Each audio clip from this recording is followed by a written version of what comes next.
What is going on, you guys? My name is Rage and we are back today with a Doom 3 Raids preview video for you all. In today's video, we're going to be deep diving the Doom 3 Raids in terms of what we're going to be expecting in the coming days here. As this content has just been released, we've gotten a breakdown and a preview of what characters to expect. So I quickly put this together in terms of recommendations and teams. And the good news, guys, is if you're transitioning to the mid game or end game, this is going to be a great preview for what teams you can build. But yeah, the best thing is as I was reviewing, I noticed that there's going to be a lot of continuity from the teams we're seeing right now. So rest assured, any teams that you guys are currently using in Doom 1 and Doom 2, you're going to find value there for sure. But I did get a chance to put all these together for you. So please let me know if you have any questions or comments down below. But yeah, let's get this party started. Doom 3 Raids is going to be the new meta in the end game for Raids. So that's why we do want to take this chance to discuss, in terms of this mapping now. You can see kind of similar to all the raids we've seen before, each strike team is going to be broken out in a map like this, where each section is going to be broken down by, the bio, skill, tech, mystic, and mutant nodes. The ordering did change, however. So this is a map that shows actually one of the strike teams out of three, part of each raid respectfully. And you're going to see now the order has kind of been changed up a little bit. The left side now will go from skill to bio to tech, mystic, and then mutants, whereas the right side is going to start things off with mystic, followed up by mutants, skill, bio, and then last but not least tech. So the order did change a bit, you guys, and as well, when I was reviewing, I did notice that some of the difficulties in different enemy sets will be added as well. So something else to point out. But overall, this is going to be a new competitive mode, and it's going to be likely here to stay for a while, especially to give us the materials such as the Teal gear for Dark Dimension 5, so forth, but bringing characters to gear tier level 17, and as well as giving us ISO 8 rewards. So, Doom 3 requirements. What's changed from previously? Well, to be honest, just the bare minimum requirements for characters to go in. So, ISO 8, Tier 2, Level 3, that's the blue. That's going to be the standard characters ready to go. You'll likely be able to enter right away. Next up, we have the difficulty 1 and difficulty 2 at 60% completion normal, and that's going to allow that to be opened up. Next up, difficulty 3 and 4 does require 100% completion of the previous difficulty. So that's going to be either 2 or 3, depending on which difficulty you're going in. And then lastly, all the competitive and whale alliances are likely looking to strive for difficulty 5, which is, however, going to require the ISO 8 Tier 2 Level 4 blue. And if you recall, this is the limited material that does get earned previously in the last 2 months to the victory blueprint milestones, or as well now recently announced the Cosmic Crucible rewards, which we're going to see at the end of every series. That said, guys, we've gone through the requirements now, and as well as the map changes and so forth. I did get a chance to go through each of the nodes respectfully to kind of highlight for you guys, especially a preview in terms of what to expect, because the recommended teams have been consistent overall, but some of the nodes are going to be different in terms of difficulty, and you'll see why based on the synergies that we're going to be up against. So starting things off, I am just going to focus on the left side here, just because all the nodes and traits are similar. It's more so just the order and the way it's presented. So starting off, skill, node 1. As you can see, the key here is going to be taking down Thor. And keep in mind, these hero Asgardians are going to be reworked, right? So we do see here the first wave. There's a couple of Thors, Heimdall, and Sif, and they did receive the upgrades here in terms of the reworks and the buffs. So that's why taking them down is going to be a priority. We definitely don't want them using their attacks and retaliation with the number of charges built each time. So taking them down first as a priority list, followed by Loki, Punisher, as well as Black Widow, and then you should be able to take things down with Hela at the very end, just because her stats are still pretty low given where she's at compared to the rest of the characters in the game. Recommended team, it's going to be very similar to what we've already seen previously in the skill nodes, guys. So it's going to be the skilled Avengers plus Kestro and Shang-Chi should be able to make short work of this node. And substitutions, if you guys don't have those characters available, highly recommend Moondragon and Gamora, as a lot of players will likely have them built up due to the Infinity Watch meta. Next up, Node 2 here, a little bit more tricky in the sense that we have to be pickier with the number of attacks here. So starting things off in Wave 1, you see the pain points is going to be that combination of 3 characters being part of that Weapon X team, giving them a high damage potential. That's why we got to be mindful of them. So I do highly stress and recommend taking down Silver Samurai, as well as other aspects of the Weapon X, as well as Morbius. And then next up, when the second wave does spawn, I recommend taking down Deathpool. And at that point, you should be in a pretty good position to have tankier targets like Anti-Venom, Multiple Man, Nick Fury, they can be left alone just because they can only heal and don't do so much damage. The last wave, we can really just focus in on the speed damage dealers like Ghost Rider and Carnage, really rounding things up for the rest. But as you can see, nothing's changed in terms of the team recommendations here. Should be a little bit harder than Node 1, but still straightforward given the synergy and what we have for a skill team here. And then last but not least, the boss node. And I know Scopely loves to do this, but they always seem to insert a random Doctor Doom into the boss nodes for whatever reason. So good and bad for us, right? Potentially, you may want to use a sacrificial team to go in, so that way Doctor Doom can activate his ultimate. Then he will no longer be a threat, right? But otherwise, if you guys are going for the one-shot attempt, then for sure I would try to aim for Doctor Doom, maybe saving Sharon Carter's ability block from the node before, so that way you can use it on him right away, and then focusing that damage on Doctor Doom, Madeline prior, and then lastly Beast. That should be able to prompt the next wave then, which we do need to be mindful of the Carnage and Polaris, who can get turn meter, but Polaris can also apply disruption. Another character we need to be mindful of as well is Emma Frost, just because she's got the cleanse. And at that point, Mystique should be quite weak, so you should be able to finish her off, rounding out the last wave here with Madeline and Carnage, and they shouldn't be an issue, so as long as you've been able to clean up. And at that point, most of the enemies should be gone. Again, no issues here. I didn't see any red flags. More so just wave management and making sure that the initial attack on wave 1 is going to matter, and controlling that Doctor Doom, ensuring he doesn't ult, or if he does, make sure you back out. So next up, guys, now we have the bio nodes here, and the nice thing about the bio nodes is that generally there can be 2 recommended teams with the symbiotes and web warriors. So with this one specifically, yeah, you actually can use both those teams in conjunction. And as well, I highly recommend the substitutions being Phyla-Vell and Squirrel Girl, because they're going to provide a lot of support. But initial wave, not going to be an issue for most people. Ghost Spider and T'Challa, they do a lot of damage, especially with T'Challa with his high speed up, his blind. You do want to get him out of the way quickly, because the wave 2 does drop right away with Ultron and Scarlet Spider, but this is a very short node, only 7 enemies. So by taking care of Ghost Spider, T'Challa, maybe trying to get some damage on Spider-Punk and Yondu before the last 2 spawn, it's going to put us in a good position, and we just need to watch out for those Ultron clones. But otherwise, it should be fairly straightforward, and you should be able to do this even with symbiotes, because if they do have clones summoned by Yondu, or those Ultron clones being minions being brought up, symbiotes can take advantage of that turn meter as well.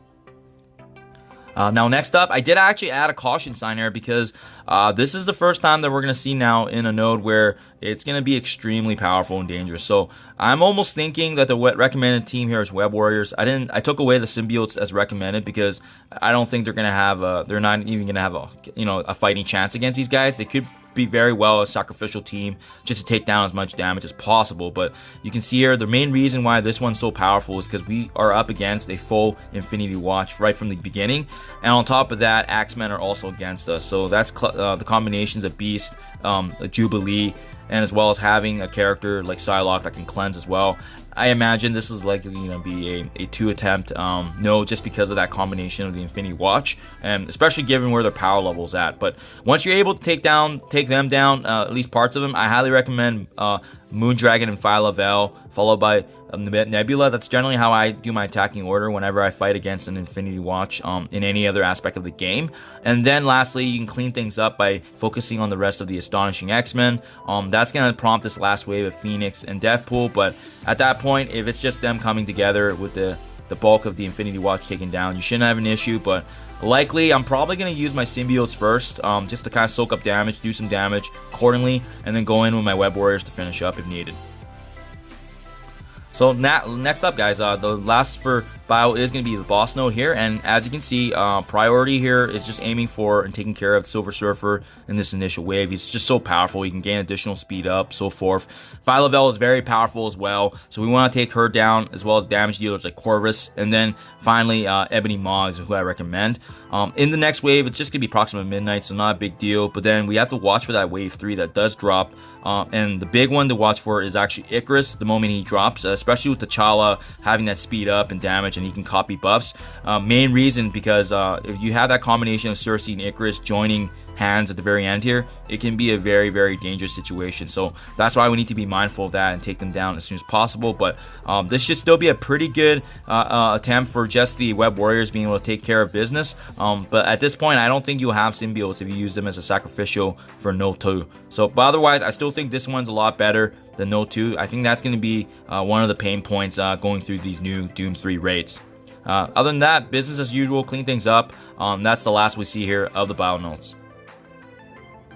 Next up, tech nodes. Yeah, so I mean, this was definitely a pain point in Doom 2, but we know that a new tech team is coming, so that's why it is a little interesting in the sense that I thought they would make this node a lot more harder, knowing that the Bionic Avengers are right around the corner, but fortunately, it's actually still pretty fair. So starting things off, we want to just aim for characters like Doctor Strange, Heartless, as well as the original Doctor Strange. That takes care of him reviving him, just because he's a very powerful character, especially given his yellow and red star level on these raids. And next up, follow that up by cleaning up cleansers like Psylocke, and then that should drop the next wave here, taking care of business with Spider-Woman and Nico Minoru. And then that should actually be a pretty straightforward battle at the end of the day.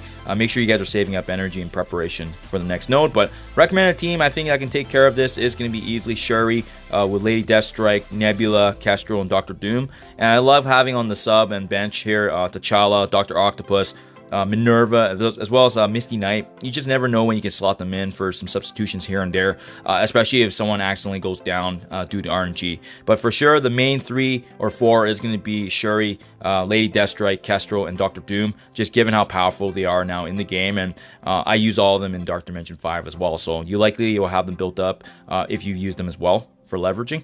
Next up, guys, for Node 2 tech.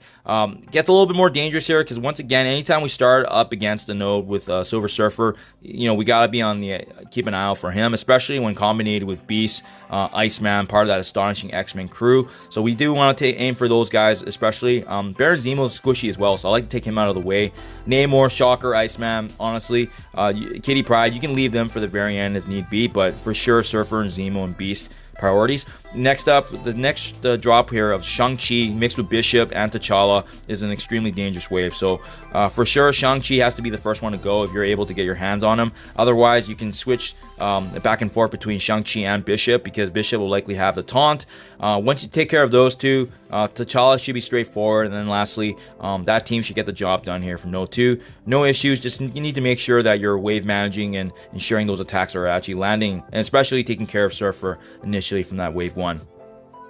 Last but not least, this is a dangerous boss node here, actually. So I added the caution sign there, but main reason is because we're up against a mixture of the Unlimited X-Men here, but as well as most of the components of the Young Avengers. So starting things off, once again, ironically, Doctor Doom starting here against us, but as well mixed in with a Beast and Bishop. So that's going to make things a little bit interesting, as well as Jubilee. So they have most of their crew right there. Those are the big 3 for Astonishing X-Men, but we can't ignore Doom. So potentially you might want to use a sacrificial team just to throw them in there for Doctor Doom's ultimate, because if that's the case, then you can easily clean up the Astonishing X-Men, and then that's going to follow up with Wave 2 here, coming with Dazzler, Echo, Miss Marvel, and Ultron.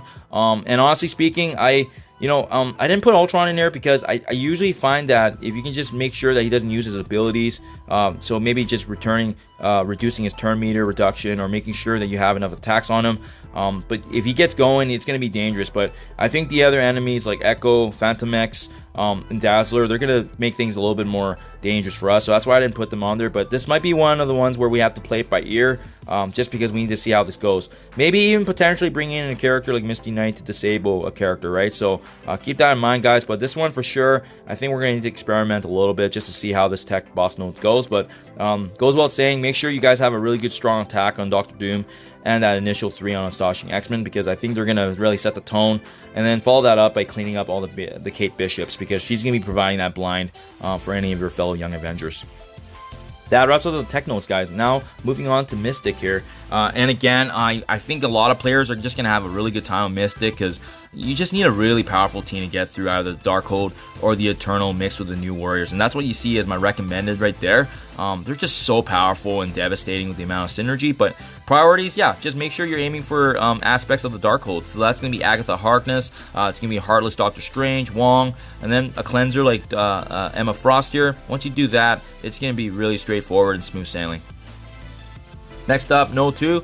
Things get a little bit more trickier in the sense that they add numbers here, and as well as other aspects of damage dealers. So we actually up against a lot of enemies in this initial wave. A full 10 characters, but for sure I recommend the squishier ones just to get them out of the way. So that's going to be Zemo, Taskmaster, Kate Bishop, and then a healer like Maria Hill, so that way they don't just get any sustainability, then let them run loose. But Afterwards, I did actually opt to leave Adam Warlock alive because he just has a revive. He's going to take a lot of time to actually take down. So by the time you actually take down 3 or 4 enemies in that initial wave, the next wave is going to spawn here, as you can see. So that's going to consist of Echo, Kate Bishop, Hawkeye, Red Skull, and then Baron Zemo. And the main reason I don't take away Red Skull is because he might be able to actually summon clones that you can use to kind of take down real enemies and leave the clones there, so that way you can fully take advantage of those fake minions taking up that placeholder spot. So I think that's a good aspect and idea. But starting in step 2 here, that's when you can start aiming for characters like Adam Warlock, and then taking down Zemo, and then other characters like Echo. Lastly, the last wave here, similar trend, taking down the Kate Bishops and Adam Warlocks, because they're going to be providing support, especially Kate Bishop if she has that synergy with Young Avengers and activating her blind against us. But no, I don't think there's going to be any issues with these 2 recommended teams, because they're just such a powerful Mystic team. And then last but not least, guys, the Mystic Nodes. Adding a caution sign here, because I think this is where there's going to be some pain points here. Especially, you see, they recognize that we have such a good time with the Mystic Nodes that they actually added Dormammu, and that's someone that we're going to need to be mindful of as well. Black Bolt having a revive on this because of Dormammu and his damage, so for sure, him and Dormammu have to go first just to get them out of the way. Next up, we got that cluster here of Shang-Chi that we have to take care of business. Polaris adding that disruption with Maria Hill support, we have to get them out of the way. And then that should actually prompt the Unlimited X-Men wave here. Another Shang-Chi, a Gambit, and then the rest of the UX crew. So I recommend taking them down. At that point, it should only be tanks left, and that's who we're going to clean things up. You know, like characters like Multiple Man, characters like Miss Marvel, and then Captain Sam, we can definitely take care of. Next up, the mutant nodes here, guys. So respectfully with the mutants, as you can see, we're going to be using the Astonishing X-Men in combination with either Rogue or Omega Red. And the main reason why I recommend all of them is because, to be quite frank, they can be slotted in almost anywhere. But if you guys are going to be swapping out one of the Astonishing X-Men or 2 of them, I actually recommend Kitty Pryde, potentially Iceman, just because you're going to get a lot of synergies having Rogue and Omega, just given how powerful they are in the game. I actually played without Bishop too, with Omega Red actually swapping in for him, and they still do really good. But Bishop does provide buffs to Jubilee, so that's why that's an added buff there that you just need to be mindful of. But as you guys can see, it's gonna be very straightforward. I think this is actually easier than Doom 2. In this initial wave, we just gotta focus on the damage dealers and sustain. So that's gonna be Phyla-Vell, Moondragon, and then you're pretty much just left with a bunch of tanks and squish your enemies like Negasonic and as well as Mystique that you can easily just finish up. And then with the next wave that spawns, just make sure you take care of business with Madeline Pryor, and you're going to be in a good place, because this should have no issues with this Mutant Node, especially when you have characters as powerful as a Legendary Horseman and Omega Red. Next up for the mutant nodes here, you can see priority wise, we do want to focus in on Agatha and as well as Doctor Strange Heartless. They're going to be the common theme I think throughout these new Doom raids, just because of their synergy with Darkhold. Getting them out of the way, then you can start things off with Deadpool, because she does do a lot of damage, but keep in mind she is squishier, so that's nice. Once the next wave drops, focus on the meta characters like Castro and Dagger. Should be able to clean things up there. And then lastly, the wave 3 being Cloak. Just make sure he's taken care of as well, especially if he has an ultimate that can definitely leave us in a bind if we don't take care of that right away. But otherwise, no 2 should be fairly straightforward. And then lastly here, guys, the mutant boss node here, as you can see, another caution sign, because I do think this is going to be one of the more dangerous ones once again. So these boss nodes are definitely something we're going to need to be mindful of as we progress further, deeper and deeper into Doom 3. But as you can see, again, Cersei and Surfer need to go as soon as possible in this Wave 1. To be quite honest, it's really just going to depend on the attacks you get. Take down both of them at the same time, or take down one or the other, however is best for your guys' crew, because both of them being alive is just going to be, very detrimental to your team. And then afterwards, we can aim for the disablers like Agatha Harkness and Emma Frost, because they're going to give us that opportunity to take down that synergy. Basically, you just don't want Cersei lasting all the way to Wave 3 when Icarus does drop, because, again, they're going to have that Eternals combination, right? But otherwise, the good news is a lot of the other enemies aren't reworked characters, so we can just take care of that afterwards. Characters like Zemo, Negasonic, Emma Frost doesn't do damage. We can easily take them down. They're squishier, so that's good news. More so just wave management with this one, especially Cersei and Surfer needing to go down as soon as possible. And there you guys have it. That is the wrap up of the 5 sections. So I hope you guys enjoyed this quick and brief video of the breakdown. But yeah, let me know what you guys think below. Hopefully this is able to help you guys prepare. And again, with this coming out in a couple of days here, this is going to be really interesting to see how things change things up, especially with the meta. So thank you as always, guys. Do appreciate you checking my videos, and I'll see you guys in the next one.